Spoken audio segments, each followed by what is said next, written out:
noite, irmãos. Que a graça e a paz de Cristo Jesus estejam sobre a sua vida, sobre a sua família, hoje e sempre. Boa noite também para você que nos acompanha através da nossa página no Facebook. Que Deus abençoe sua vida.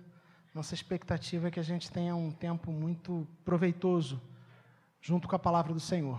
A palavra de Deus é viva e eficaz e nós cremos que ela fala poderosamente aos nossos corações. Hoje nós chegamos à última mensagem de uma série de mensagens chamada Que Rei Sou Eu? Descobrindo os ídolos do meu coração. Ao longo das últimas semanas, nós destacamos e acompanhamos a história de 3 reis de Israel. Mas não apenas acompanhamos, nós percebemos como os seus ídolos pessoais moveram seus corações e suas vidas para longe de Deus. A gente percebeu que, embora nem sempre a gente se dê conta, o fato é que qualquer coisa que se torne mais importante do que Deus na nossa vida, qualquer coisa que nós consideremos absolutamente fundamental, indispensável, de maneira que a gente começa a atribuir essa coisa a capacidade de nos trazer segurança, de trazer felicidade, de trazer sentido à nossa vida, essa coisa pode se tornar um falso Deus na nossa vida.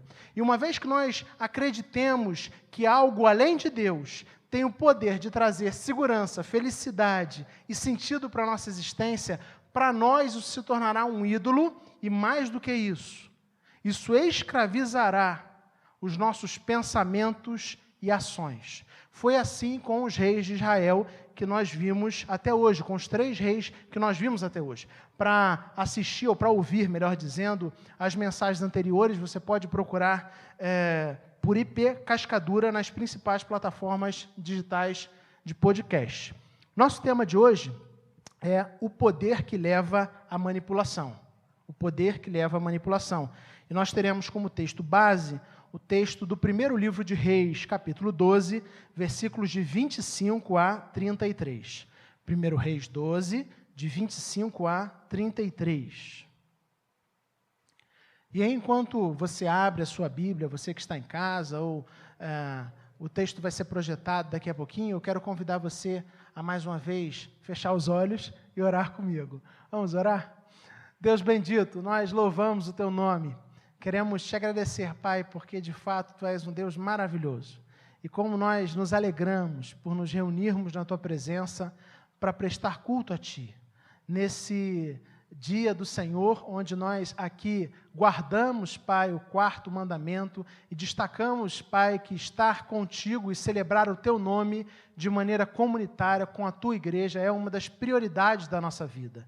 Nós te agradecemos por isso e te pedimos, Pai, nesse instante onde a gente abre a Tua palavra, com o desejo, Pai, sincero e humilde, de ouvir a Tua voz, de ser fortalecido pela Tua palavra, nós pedimos a direção do Teu Santo Espírito nas nossas vidas, que a gente consiga discernir aquilo que o Senhor tem para o nosso coração, para a nossa vida hoje, em nome de Jesus. Amém, Senhor. Amém. Primeiro livro dos Reis, capítulo 12, versículos de 25 a 33. Eu farei a leitura na Nova Versão Internacional e você acompanha aí silenciosamente. Diz assim: Jeroboão fortificou Siquém, nos montes de Efraim, onde passou a morar. Depois saiu e fortificou Peniel. Jeroboão pensou: o reino agora provavelmente voltará para a dinastia de Davi.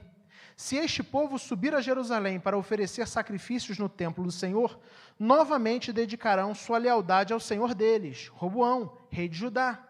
Eles vão me matar e vão voltar para o rei Roboão. Depois de aconselhar-se, o rei fez 2 bezerros de ouro e disse ao povo: vocês já subiram muito a Jerusalém. Aqui estão seus deuses, ó Israel, que tiraram vocês do Egito. Mandou pôr um bezerro em Betel e outro em Dan. E isso veio a ser pecado, pois o povo ia até Dan para adorar aquele bezerro. Jeroboão construiu altares idólatras e designou sacerdotes dentre o povo, apesar de não serem levitas. Instituiu uma festa no 15º dia do 8º mês, semelhante à festa realizada em Judá, e ofereceu sacrifícios no altar. Ele fez isso em Betel, onde sacrificou aos bezerros que havia feito. Também estabeleceu lá sacerdotes nos seus altares idólatras. No 15º dia do 8º mês, data que ele mesmo escolheu, ofereceu sacrifícios no altar que havia construído em Betel. Assim ele instituiu a festa para os israelitas e foi ao altar para queimar incenso. Amém. Na semana passada nós conversamos sobre a primeira parte do capítulo 12 de 1 Reis. Nós vimos que a primeira parte do capítulo 12 começa exatamente narrando um momento da história de Israel, onde o rei Salomão havia morrido. E Roboão, seu filho, havia sido escolhido para ser o seu sucessor, o seu herdeiro, herdar o seu trono. Os líderes do povo foram até o novo rei, que estava tomando o poder, estava sendo ali empossado, e eles vão até o novo rei e pedem que o novo rei reduzisse os impostos e os trabalhos forçados colocados por seu pai. De maneira que Roboão não gosta da proposta e resolve não atender ao seu povo e aos líderes do seu povo. Muito pelo contrário, o texto bíblico nos fala que Roboão fala asperamente com o povo e diz que o dedo mínimo dele era mais largo, que a cintura do pai, falando assim, olha, vocês estão reclamando do peso, do fardo que o meu pai colocou sobre as costas de vocês devem se preparar, porque o fardo que eu colocarei será ainda mais pesado. Diante, então, da recusa do rei Roboão, o reino se divide. 10 tribos rompem com Roboão. E não apenas isso, essas 10 tribos proclamam Jeroboão como seu rei. O versículo 20 do capítulo 12 conta exatamente isso. Vamos ler todos juntos? Vai ser projetado aí, 1 Reis 12, versículo 20. Vamos lá? Quando todos os israelitas...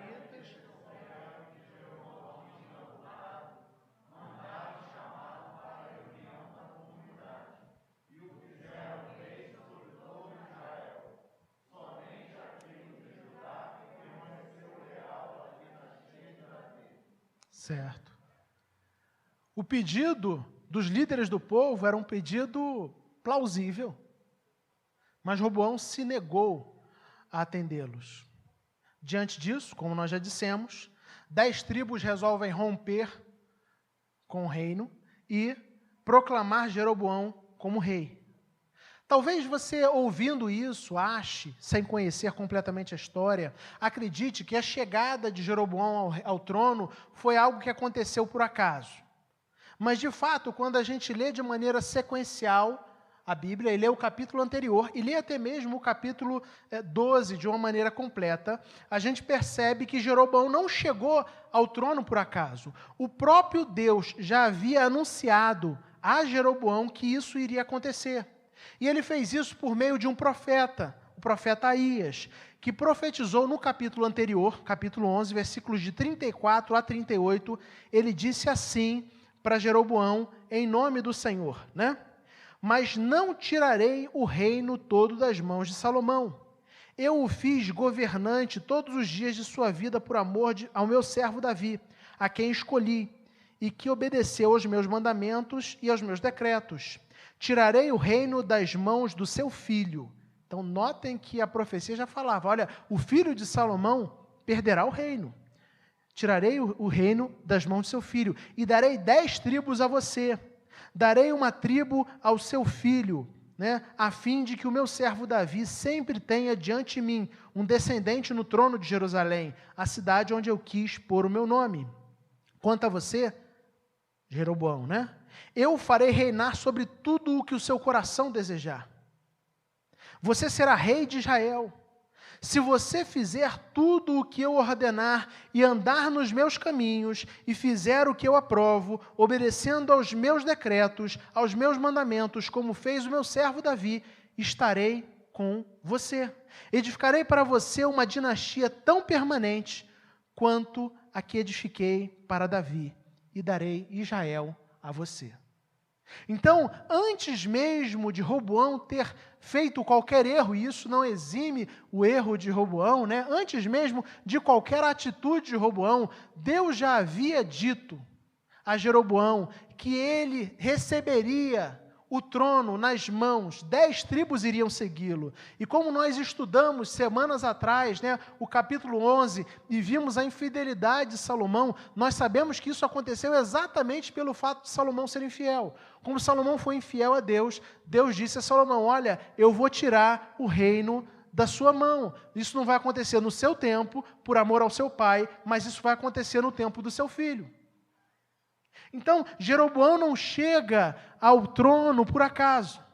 Agora existiam 2 reinos. Judá, que nós conhecemos como Reino do Sul, que servia a Roboão, filho de Salomão, da dinastia davídica, e o reino de Israel, o Reino do Norte. Jeroboão se tornou rei de Israel, e tinha sob o seu domínio a maior parte das tribos, como nós vimos. A maior parte das tribos estavam sob o comando de Jeroboão. E Deus havia prometido, olha, eu vou dar o trono nas suas mãos, 10 tribos irão te seguir. E eu acho muito interessante, porque o capítulo 11, que nós acabamos de ler, Deus faz uma série de promessas a Jeroboão. Eu não sei se vocês perceberam isso, mas além de prometer dar a Jeroboão o trono, além de prometer que 10 tribos iriam segui-lo, ele diz, olha, quanto a você, eu o farei reinar sobre tudo o que seu coração desejar. Olha que promessa fantástica e maravilhosa. Ele está dizendo, olha, Jeroboão, eu prometo a você que eu farei você reinar sobre todos os lugares onde o seu coração quiser reinar. Você será rei de Israel. E ele continua, se você fizer tudo o que eu ordenar e andar nos meus caminhos e fizer o que eu aprovo, obedecendo aos meus decretos e aos meus mandamentos, como fez meu servo Davi, e aí ele fala mais à frente, mais uma promessa, edificarei para você uma dinastia tão permanente quanto a que edifiquei para Davi e darei Israel a você. Vocês percebem? Deus não apenas promete a Jeroboão que ele seria rei, Deus também diz, olha, se você se mantiver nos meus caminhos, se você se mantiver fiel a mim, se você obedecer os meus mandamentos, se você andar nos meus estatutos, se você agir de acordo com o meu coração, de acordo com aquilo que eu estou ordenando para você, além do reino que eu estou dando nas suas mãos, eu darei a você, e você reinará aonde o seu coração quiser reinar, aonde o seu coração desejar reinar. É uma promessa de expansão do reino. Mas não apenas isso, o texto termina dizendo, olha, se você realmente me seguir e realmente honrar o meu nome, eu farei com que a sua dinastia seja uma dinastia tão permanente quanto a que eu edifiquei para Davi e darei Israel a você. Então, Deus está prometendo a Jeroboão não apenas o trono, não apenas a expansão do seu reinado, mas também uma dinastia, prometendo que os seus sucessores iriam ocupar o trono. Deus só diz e deixa muito claro para ele que tudo isso estava condicionado a ele seguir as ordenanças e mandamentos do Senhor e se manter fiel ao Senhor. E que se assim fosse, da mesma forma como ele foi bondoso com Davi, ele também seria bondoso com Jeroboão. Os versículos que nós lemos, ainda há pouco, de 1 Reis, capítulo 12, versículos de 25 em diante, narram exatamente o momento onde Jeroboão começa a reinar. Jeroboão é coroado no capítulo 12, ele é empossado como rei. E aí os versículos de 25 em diante narram as primeiras ações, os primeiros dias de governo de Jeroboão, se assim a gente pode dizer. Existiam 2 reinos, Jeroboão está com 10 tribos a seu serviço, e a primeira coisa que ele faz, o texto nos diz, é que primeiramente ele fortifica cidades estratégicas. Provavelmente buscando e preocupado com a possibilidade de haver enfrentamentos, revoltas, buscando se precaver das ameaças dos inimigos, de ataques inimigos. Jeroboão trata de fortificar cidades com localização estratégicas, cidades que eram importantes politicamente, geograficamente, comercialmente. Jeroboão faz isso, demonstrando que ele já assume o reinado com a preocupação, a gente até poderia dizer, a preocupação prudente de se preservar e de preservar o seu reino. Mas o texto não para por aí. O texto fala que não foi apenas essa preocupação que Jeroboão teve. Jeroboão também teve uma outra preocupação. E quando a gente lê o texto, parece que Jeroboão está realmente preocupado com a possibilidade de perder o poder. Notem os versículos 26 e 27 de 1 Reis, capítulo 12. Diz assim: Jeroboão pensou: o reino agora provavelmente voltará para a dinastia de Davi. Se esse povo subir a Jerusalém para oferecer sacrifícios no templo do Senhor, novamente dedicarão sua lealdade ao Senhor deles, Roboão, rei de Judá. Eles vão me matar e voltar para o rei Roboão. Notem o medo que Jeroboão tinha. Nada tinha acontecido. Simplesmente a ideia de que um belo dia ele está pensando e ele começa a ser consumido pelos seus temores, pelas suas ansiedades. E ele, sabendo que aquele povo constantemente se deslocava, ou teria que se deslocar até Jerusalém, até o templo, para prestar culto a Deus, ele começa a pensar. E ao pensar sobre isso, ele começa a pensar nos ICs. Você já ficou pensando nos ICs? E se tal coisa acontecer, né? E se tal coisa acontecer? E é isso que ele fala. Jeroboão pensa, o reino provavelmente voltará para a dinastia de Davi. Da onde ele tirou isso, gente? Da onde ele tirou a ideia de que o reino provavelmente voltaria para a dinastia de Davi? Da onde ele tirou essa ideia? O início do texto fala, ele pensou, foi da cabeça dele, dos medos dele. E aí, cheio de medos, né?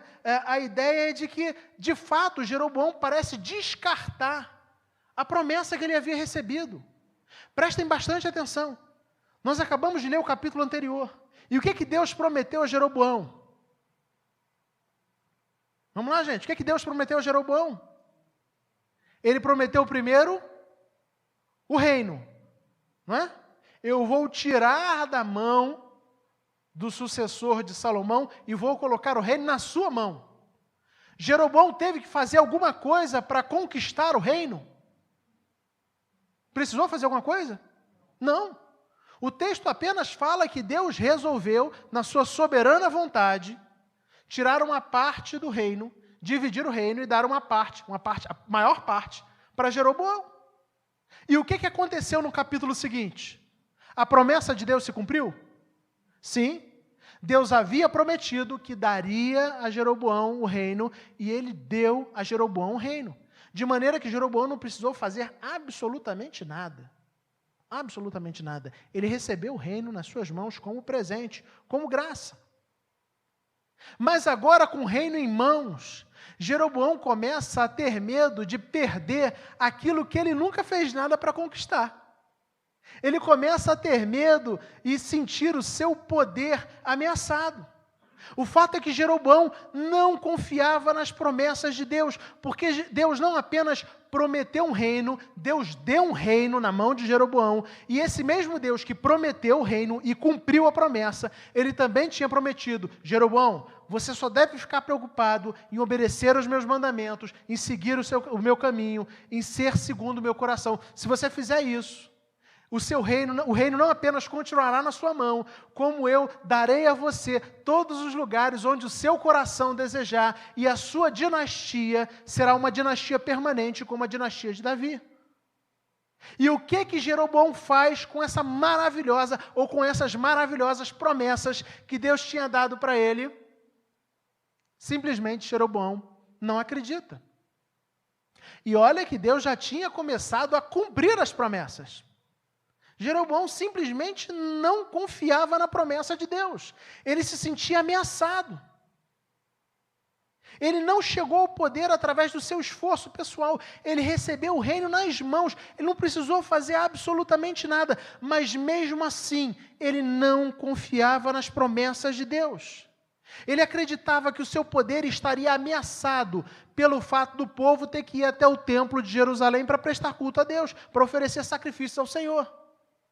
E aí, com medo de perder o poder, no meio da sua ansiedade, no meio das questões que ele tinha no coração, o que ele resolve fazer? Os versículos de 28 a 33 contam para a gente as ações de Jeroboão.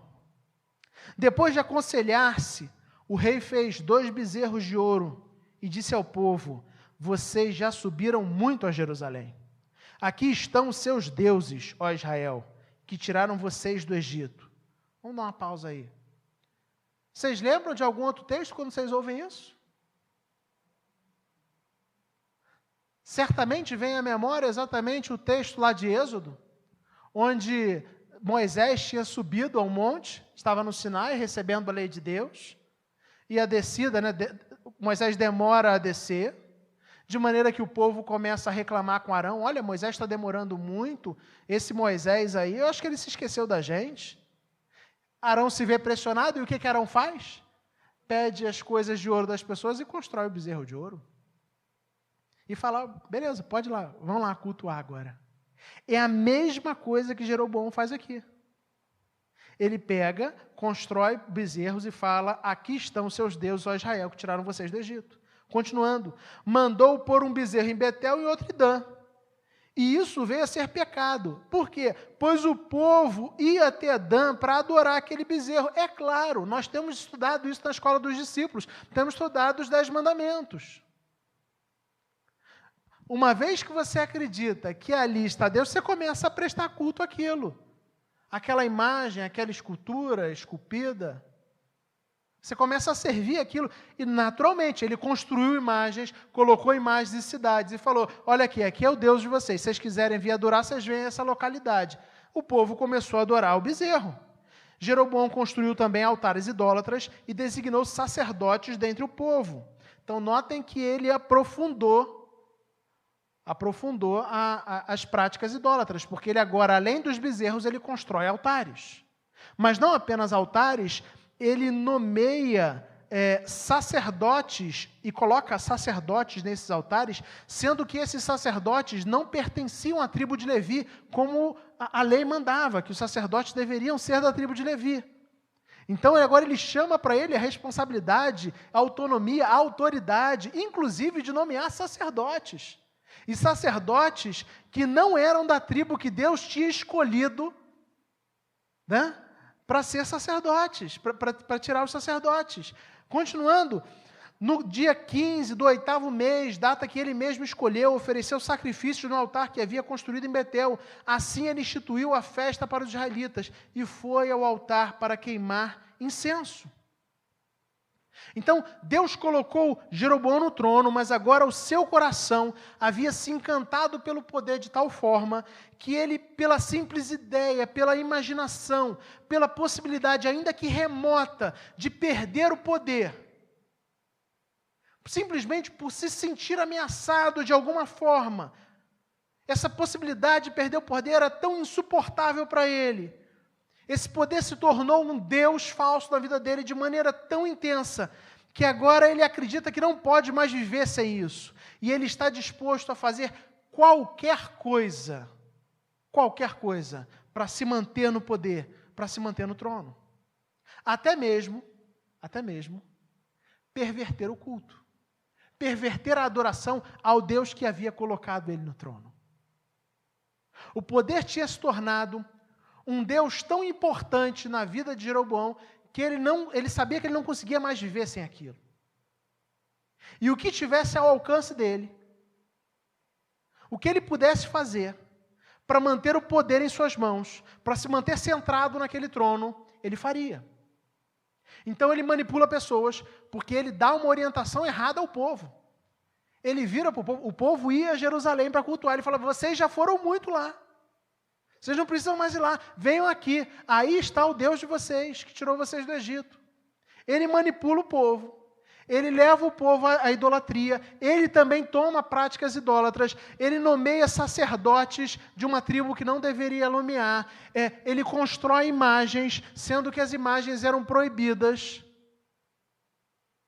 Ele constrói e faz uma festa para substituir, uma festa no 8º mês, para substituir a celebração ordenada por Deus no 7º mês, que era a festa dos tabernáculos. Então ele cria não apenas uma estrutura política, ele cria uma estrutura religiosa paralela. Tudo para se manter no poder. Tudo porque em algum momento começou a passar pela cabeça dele a ideia de que o seu poder, o seu trono estava ameaçado. Mas será que estava ameaçado mesmo? Se a gente pensar de uma maneira muito objetiva, o poder que Jeroboão tinha nas mãos estava ameaçado? Talvez a gente pudesse perguntar de uma outra forma. Quem havia prometido a Jeroboão um reino? Deus. Quem havia dito que se Jeroboão apenas focasse em Deus e fosse fiel ao Senhor, os lugares onde Jeroboão quisesse, o coração de Jeroboão quisesse governar, ele iria governar? Deus. Quem havia prometido que a dinastia de Jeroboão seria uma dinastia permanente como a de Davi? É o próprio Deus. Existiam motivos para Jeroboão ficar amedrontado? Fora os motivos da cabeça dele, não existiam.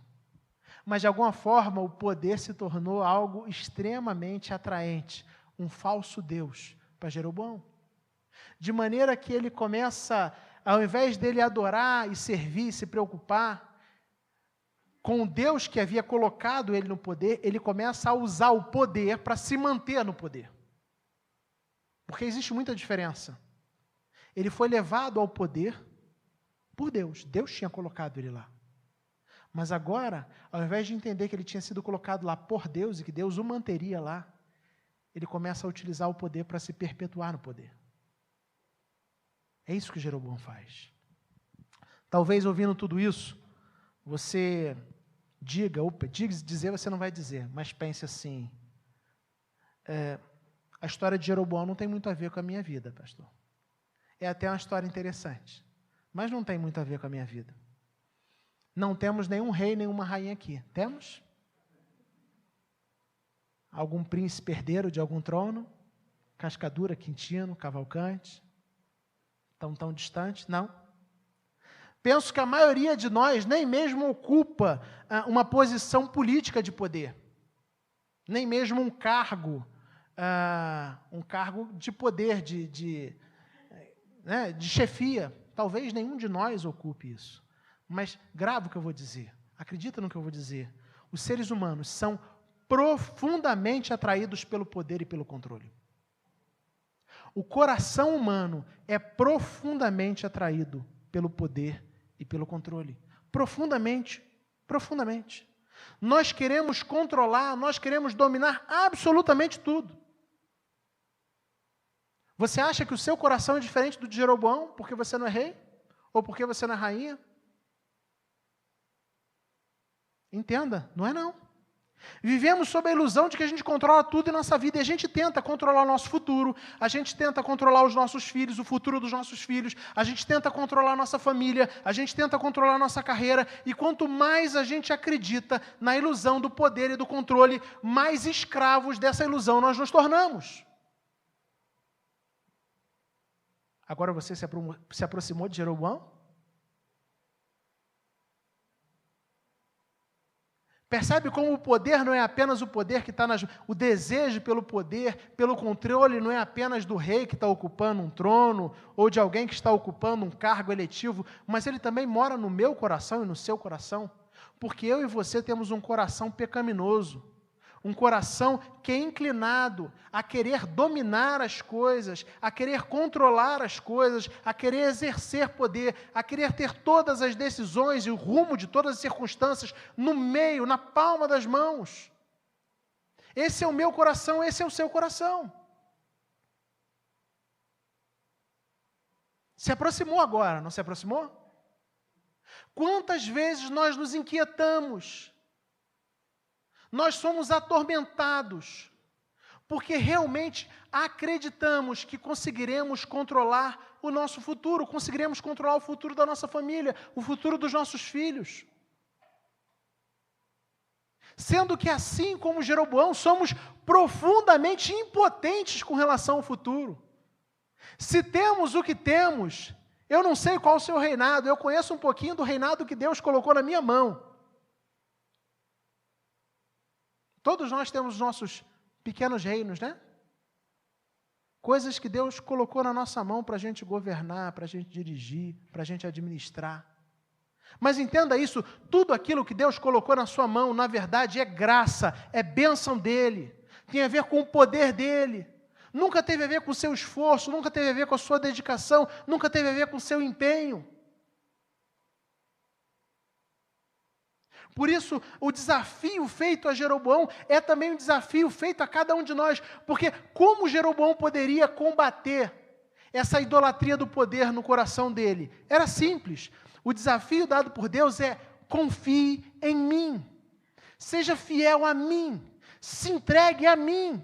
Entenda que o seu poder, na verdade, ele é sustentado pelo meu poder, eu que sou Deus. E quando a gente entende isso na vida de Jeroboão, a gente começa a entender isso também na nossa vida.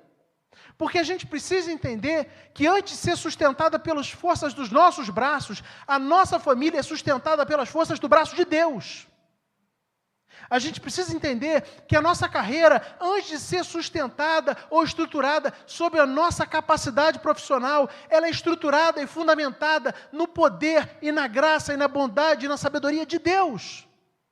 A nossa saúde, ela não está fundamentada apenas nos exercícios físicos que fazemos ou nos cuidados que temos, mas na bondade, na graça e na misericórdia de Deus. Então, o que Deus disse a Jeroboão é: olha, o poder vem de mim. Sou eu que coloquei você no trono, sou eu que coloquei todas essas coisas na sua mão. E se você, de fato, se voltar para mim e entender que todas as coisas que estão na sua mão, eu coloquei, e eu que coloquei, irei cuidar delas, e você for fiel a mim, essas coisas permanecerão nas suas mãos e eu abençoarei você. E quando a gente entende que isso aconteceu com Jeroboão, a gente entende que é assim com a gente. Tudo o que você tem, na verdade, foi dado por Deus. Tudo o que você acha de mais precioso e carrega de mais precioso, na verdade, é graça de Deus. O problema é que, como eu já disse, nós queremos controlar tudo. A gente quer dominar tudo. A gente vive sob a ilusão de que a gente controla as nossas vidas. E a gente se desgasta e começa a agir. Em muitos momentos a gente faz exatamente o que Jeroboão fez. Talvez não construindo altares idólatras, formalmente falando, e bezerros de ouro, mas nós pegamos as boas coisas que Deus nos dá, viramos as costas para Deus e falamos assim: agora essas coisas se tornarão o Deus da nossa vida. E deixa que com esse Deus eu sei lidar. E nós passamos a servir essas coisas. Se tornam falsos deuses para a gente. Quanto mais a gente acredita na ilusão do poder e do controle, mais escravos nós nos tornamos dela. O desafio para Jeroboão era: confie em Deus, dependa de Deus, entenda que o seu poder, a sua autoridade, na verdade, vem dele. Aquilo que está nas suas mãos, na verdade, vem dele. Simplesmente olhe para ele e se mantenha fiel a ele. E ele irá sustentar. Mas esse não é apenas o desafio para Jeroboão, esse é o desafio para o seu coração e para o meu coração nesse dia. A gente entender que, de fato, o que nós temos não é nosso. E que por mais a gente seja obcecado pelo controle e pelo poder, no fundo isso é uma ilusão. E em muitos momentos, assim como Jeroboão, serviu a um falso Deus, um Deus ilusório, achando que aquele falso Deus, achando que ao fazer isso ele poderia se manter no poder. Porque era isso que ele achava. Que se ele servisse direitinho a esse falso Deus, ele continuaria no poder. Essa era a ilusão. Só que isso era uma mentira. Ele deveria simplesmente se render a Deus, se entregar a Deus e confiar nele completamente. Essa é a história da minha vida e da sua vida. Mas a Bíblia também fala de um outro rei. Alguém diferente de Jeroboão. Jeroboão manipulou o povo para se manter no poder. Mas existe um outro rei mencionado na Bíblia, que ele tinha o poder. Ao contrário de Jeroboão, que recebeu o poder, esse rei ele já tinha o poder em suas mãos. mas mesmo tendo todo o poder, ele renunciou ao controle para se submeter e servir ao seu Pai. Esse rei é Jesus Cristo. E esse rei veio ao mundo para assumir o castigo pelos meus e pelos seus pecados. Ele foi condenado, ele se entregou a própria vida por você e por mim. E aí, depois de morrer na cruz do Calvário, ao terceiro dia, ele ressuscitou. E agora, aqueles que nele creem, que abrem mão do poder, que abrem mão do controle de suas vidas, que abrem mão dessa ilusão de que podem controlar as próprias vidas e se entregam a Ele, e se rendem a Ele. Quando nós fazemos isso, nós temos a verdadeira vida, a vida eterna de comunhão com Deus. Na verdade, o texto de Jeroboão é um texto que nos desafia a confiar em Deus. E quando a gente olha para aquilo que Jesus fez, nós somos desafiados a confiar no sacrifício de Cristo em nosso lugar. Ele é o verdadeiro rei. O rei que tem todo o poder em suas mãos. Mas para viver como ser humano, ele abre mão do controle. Ele abre mão do poder. A ponto de virar para o Pai e falar: Pai, se possível, afasta de mim esse cálice. Mas não seja como eu quero. Que não seja a minha vontade. Eu não quero controlar as coisas aqui. Que seja conforme a tua vontade. Eu e você somos chamados, assim como Jesus, a abrirmos mão do controle das nossas vidas e nos rendermos ao Senhor. Entregarmos tudo a Ele. Sabermos que tudo o que temos nas nossas mãos vem dEle. Mas não apenas a nossa família, não apenas os nossos recursos, a nossa profissão, os nossos bens, a nossa vida mesmo. Eu e você somos desafiados pela palavra a confiarmos inteiramente no Senhor. Quando nós desejamos o poder, nos tornamos escravos desse falso Deus. Mas quando a gente renuncia ao controle da nossa vida e se entrega a Ele, somos verdadeiramente livres. Jeroboão achava que conseguiria aprisionar o poder. E ao tentar fazer isso, ele se tornou servo do poder, um escravo. Quando na verdade ele deveria simplesmente renunciar ao controle e se entregar a Deus para se tornar verdadeiramente livre. É assim na vida de Jeroboão, é assim na minha vida, é assim na sua vida. Renuncie o controle da sua vida, do seu reino.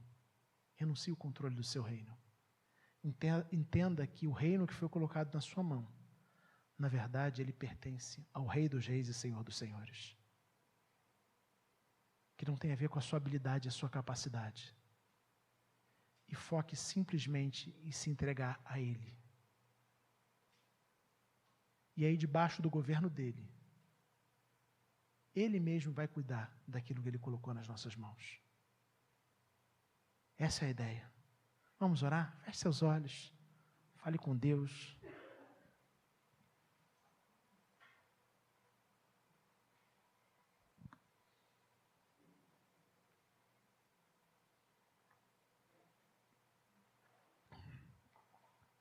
Assim como Jeroboão, o meu coração e o seu coração são profundamente atraídos pelo poder e pelo controle.